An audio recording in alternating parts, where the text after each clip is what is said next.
Souvenir d'un rocking chair, c'est un livre dans lequel différentes dimensions s'imbriquent, se chevauchent, s'intermêlent un petit peu. D'abord, il y a une histoire d'amour, un amour fort, puissant. Louis et Marie s'aiment depuis qu'ils se sont rencontrés. Cet amour n'a jamais cessé, n'a jamais eu de trêve. À côté de l'histoire d'amour, il y a une histoire de vie. C'est-à-dire que Louis, qui est un vieil homme, s'assied souvent sur son rocking chair, et sur son rocking chair, il repart en arrière, il revit des souvenirs d'enfance, d'adolescence, on le voit jeune adulte, on le voit avec de grandes joies, avec des petites peines, avec toutes les difficultés de la vie. Ça, c'est le côté miroir du livre. Disons, c'est le côté dans lequel je pense que des lecteurs vont se dire « Tiens, ça je l'ai vécu, et ça je l'ai vécu aussi ». Il y a l'histoire d'amour, il y a l'histoire de vie, et puis il y a l'histoire de la maladie, Alzheimer. Une maladie terrible, parce que Louis et Marie la voient arriver de très loin, mais ne peuvent absolument rien faire pour empêcher sa progression qui est tout à fait inexorable.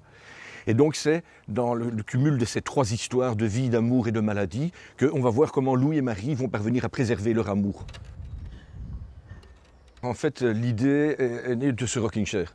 Je m'installais sur ce rocking chair, je réfléchissais, je voyais passer des gens dans la rue, je voyais un couple de vieilles personnes qui se tenaient la main, un autre couple qui s'engueulait, je voyais deux adolescents, on voyait bien qu'ils avaient envie du premier baiser mais ils n'osaient pas. Je voyais une dame qui paraissait riche mais toujours préoccupée. Et donc j'ai commencé à écrire des peintures de vie en essayant d'imaginer ce qu'ils avaient vécu psychologiquement. Et puis à un moment je me suis dit, mais dans tout ça, il n'y a pas d'intrigue, il n'y a rien.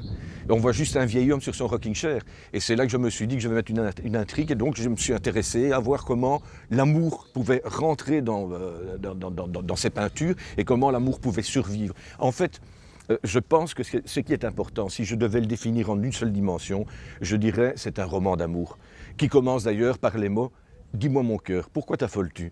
Je viens de rencontrer la femme de ta vie. »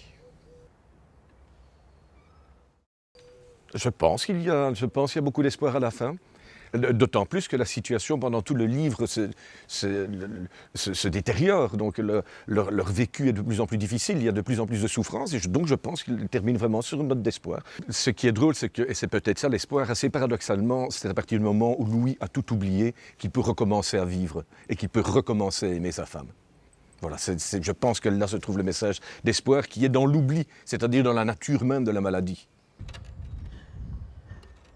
J'ai lu énormément, donc forcément qu'il y a de l'influence, mais je pense que la plus grande influence vient de ma formation de psychologue.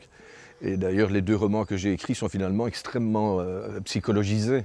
L'autre influence ne vient pas des auteurs, mais vient de ma relation à l'amour. En amour, je suis fidèle comme un scout. L'amour, quand ça commence, c'est pour toujours. Et donc j'aime beaucoup les histoires d'amour qui perdurent et j'adore la phrase de Maxime Le Forestier qui est « Ce n'est pas donné à tout le monde la chance de s'aimer toute la vie ». Et puis alors, dans les personnages, on retrouve quelquefois les gens que j'aime. On retrouve certains de mes enfants dans des anecdotes de choses qu'on a vraiment vécues. Mais ce n'est pas un livre autobiographique, je n'ai pas Alzheimer. Et il y a plein de choses qui sont arrivées dans le livre qui ne me sont pas arrivées.